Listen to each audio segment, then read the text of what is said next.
I thought love was supposed to heal, not destroy. But on the night of my wedding, I realized the man I married had built our life on lies. The wedding was perfect. White roses lined the aisle, the soft glow of fairy lights casting a magical haze over the grand ballroom. Guests smiled warmly as Ethan and I exchanged vows, promising to love each other for better or worse. His deep blue eyes held mine as he slid the ring onto my finger. My heart raced, overwhelmed with happiness and a sense of security I hadn't felt in years. Ethan Carter had swept into my life like a storm, turning everything upside down. We had met at a charity gala, where he had approached me with that easy smile and confident charm. I remember how he had touched my hand lightly, how his gaze had lingered just a little too long. His attention had been intense, intoxicating. After years of handling ruthless business deals and fighting to maintain control of my late father's company, Ethan had made me feel safe. He had made me feel wanted. Our courtship had been fast but passionate. Ethan had shown up at my office with flowers, taken me to candlelit dinners, and whispered promises of forever under the stars.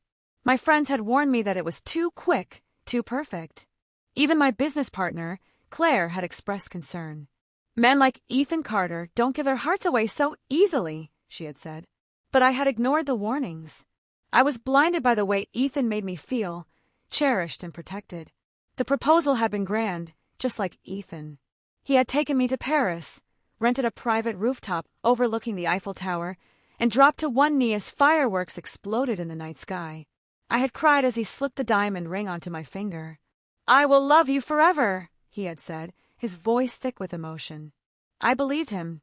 That's why, on our wedding night, when I walked down the long marble hallway toward our suite, still floating from the celebration, I had felt nothing but joy. My dress trailed behind me, heavy with delicate lace and pearls. I pushed open the bedroom door and froze. Ethan stood by the window, his back to me, speaking quietly into his phone. "She believes everything," he said, his voice sharp and cold. My heart stilled. "Yes, it's done.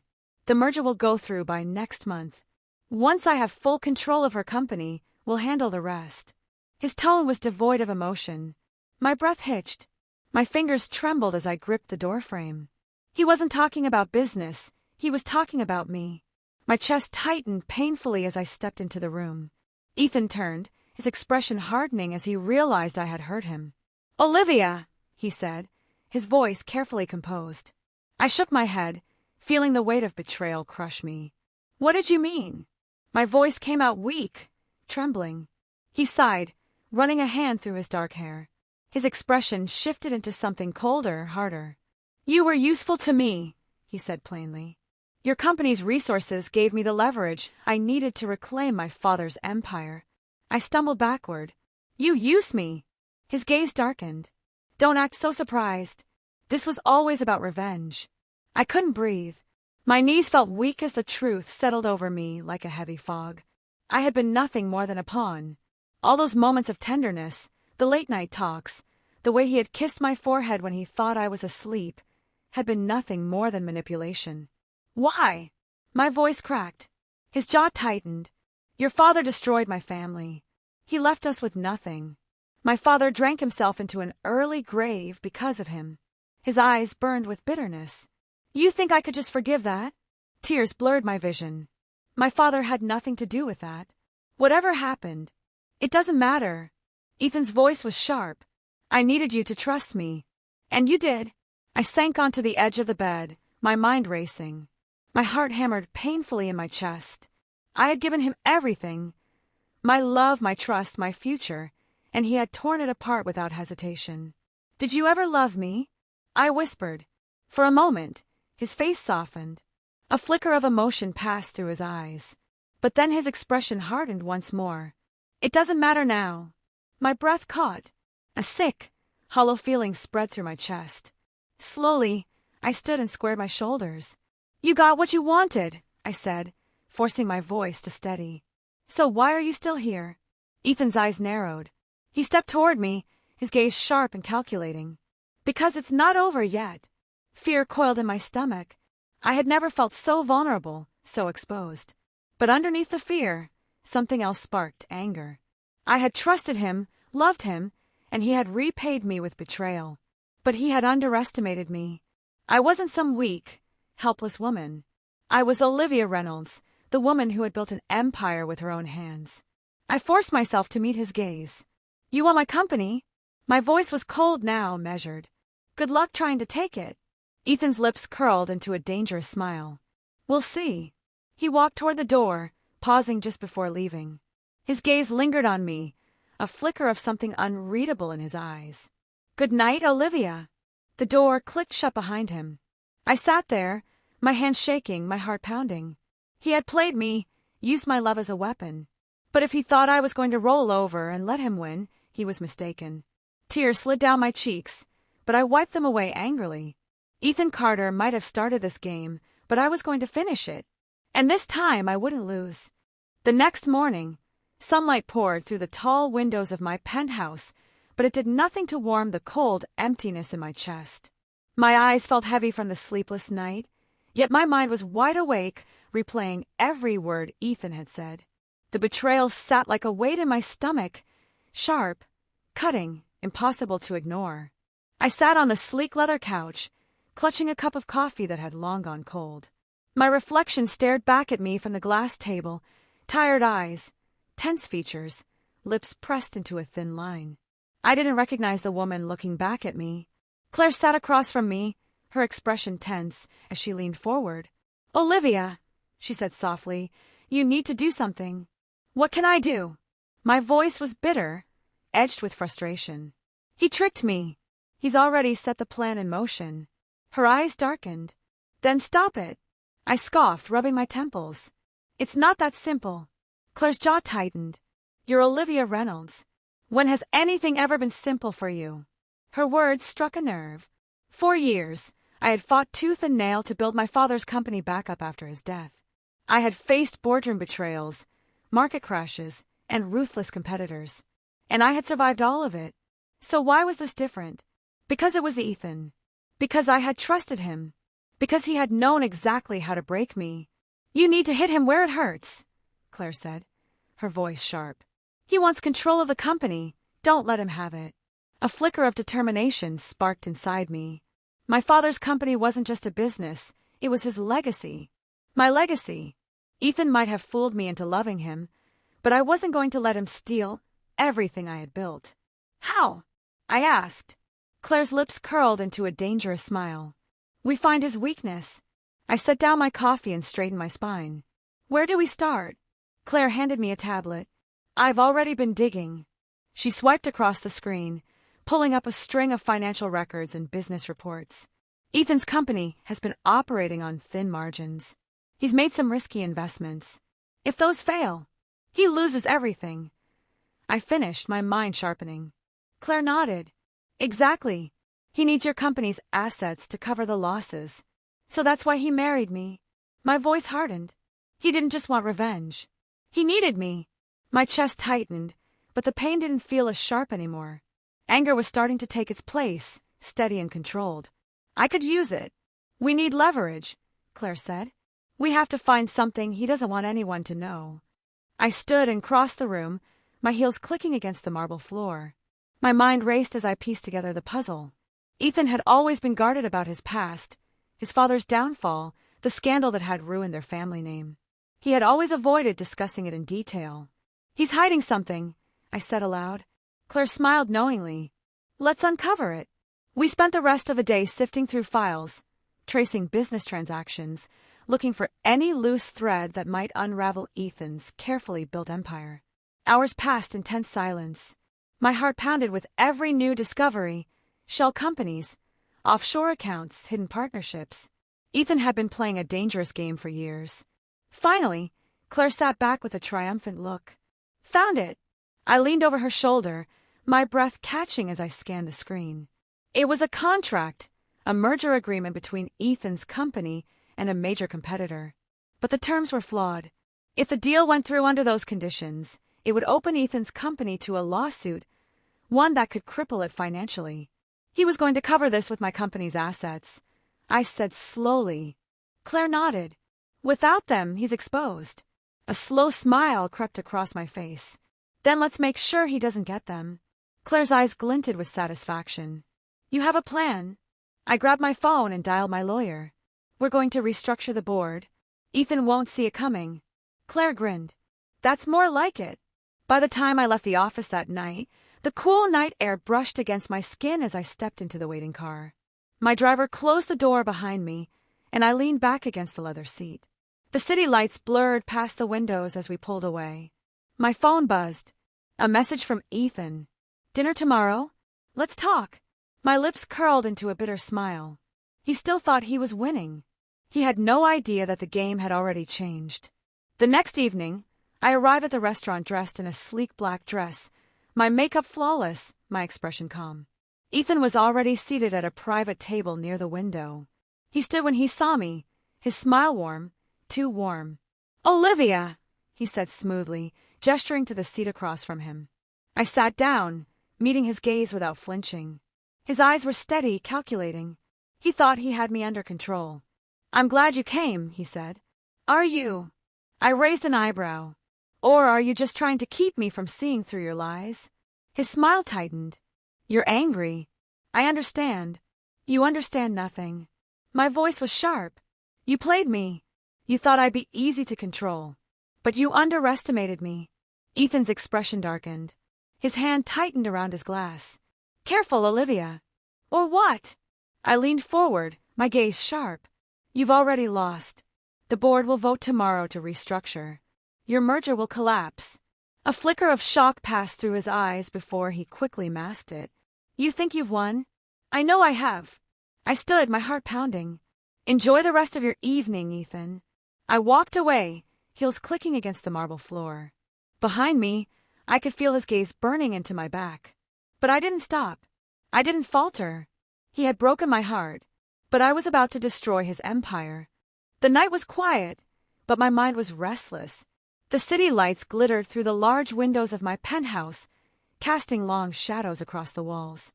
I stood near the glass, a glass of red wine in my hand, but the bitterness on my tongue had nothing to do with the drink. My thoughts raced with every heartbeat, each one carrying the weight of Ethan's betrayal. Claire's words from earlier echoed in my mind. Hit him where it hurts. That's exactly what I intended to do. He had built his empire on deception and manipulation, and now I would watch it crumble beneath him. My phone buzzed on the table. A message from an unknown number. Meet me tomorrow. You'll want to hear this. My eyes narrowed. Suspicion curled in my chest, but curiosity pushed it aside. I needed answers, and if someone was offering them, I wasn't about to turn it down. The next morning, I arrived at a discreet coffee shop tucked away in the city's business district. A man in a tailored navy suit sat at a table near the back. His dark hair was neatly combed, his expression sharp and guarded. He looked up when I approached.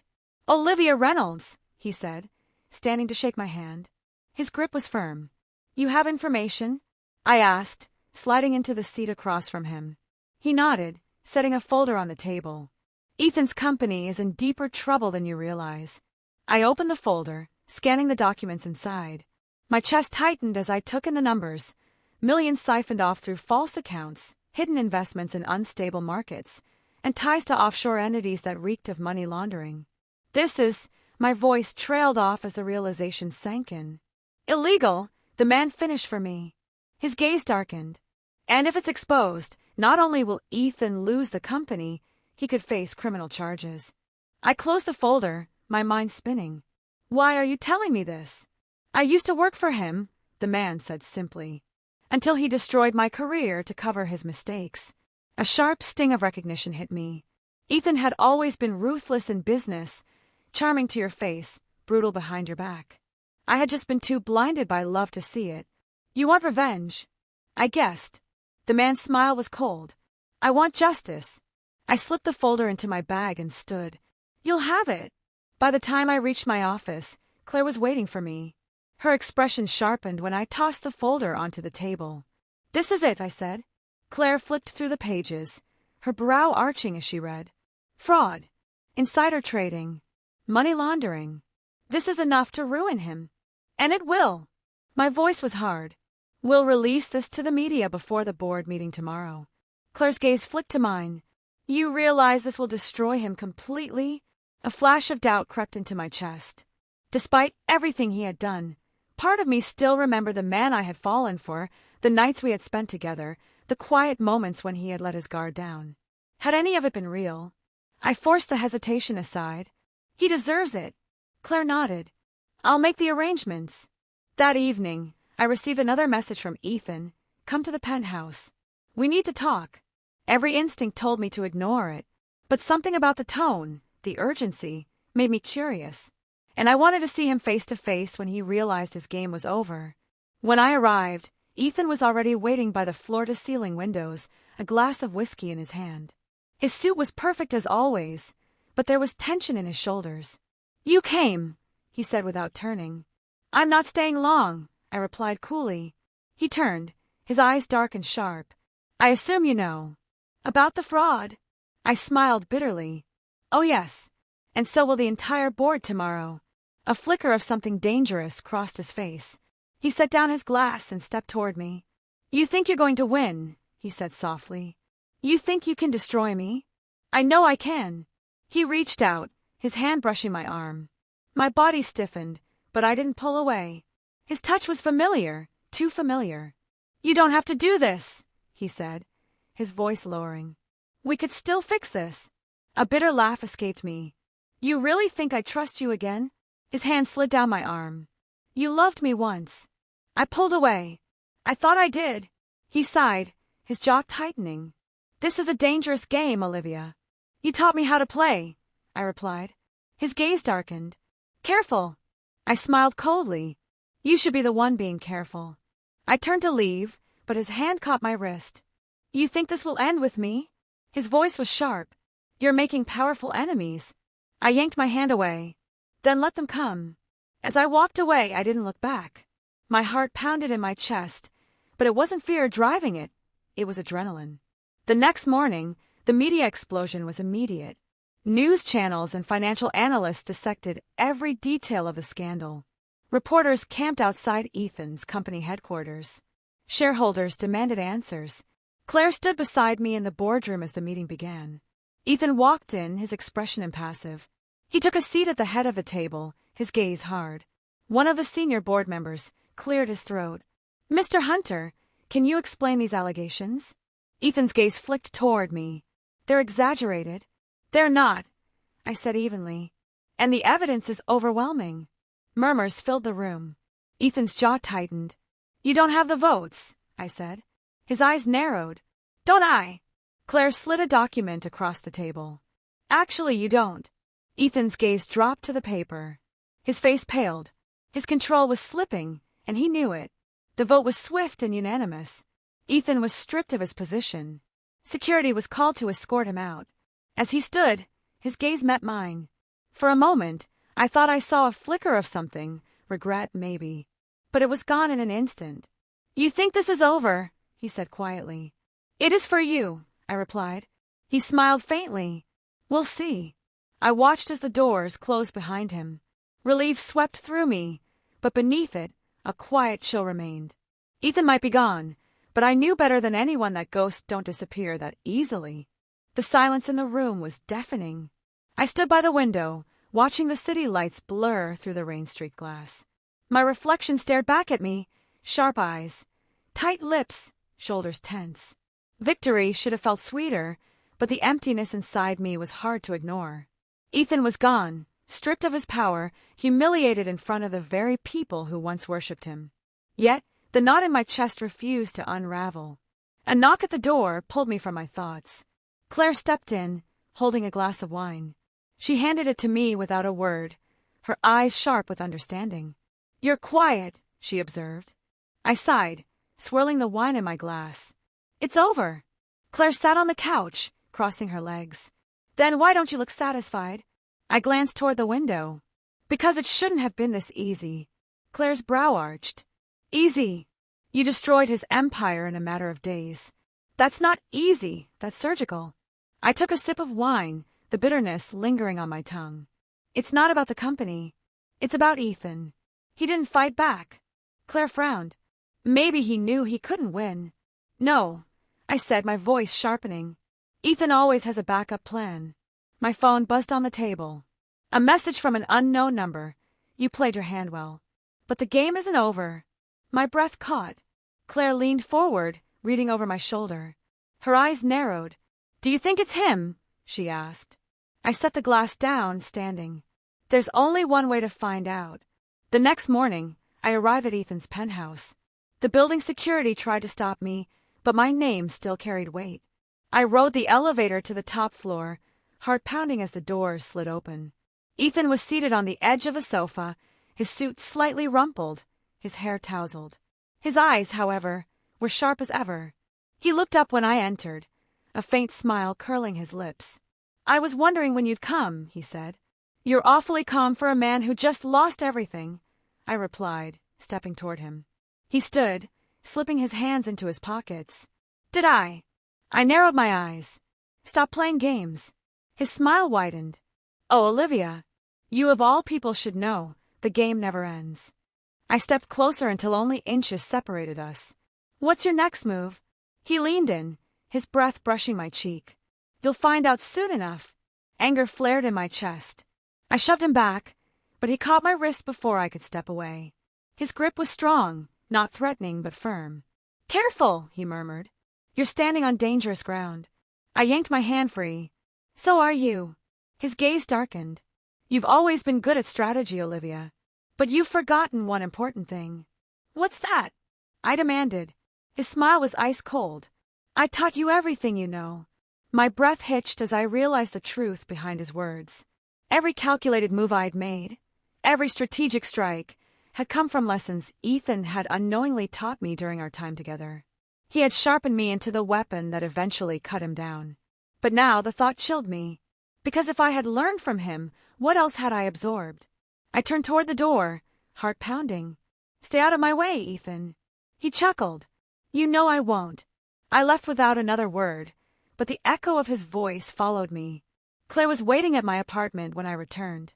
Her arms were crossed, her expression hard. What did he say? She asked. He's not done. Claire's eyes sharpened. What do you mean? I paced the room, my thoughts racing. He's playing the long game. He let me take the company down, but he's planning something bigger. Then we need to strike first, Claire said. I shook my head. No. We need to wait.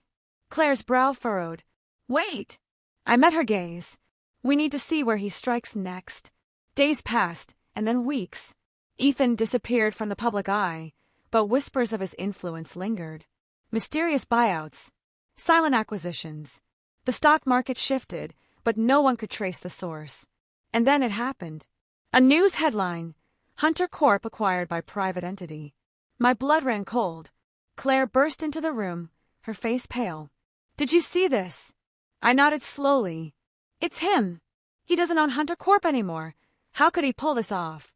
I sat down, pressing my fingertips to my temple. Because he's not working alone. Claire's eyes widened. Who's helping him? I don't know. A message appeared on my phone.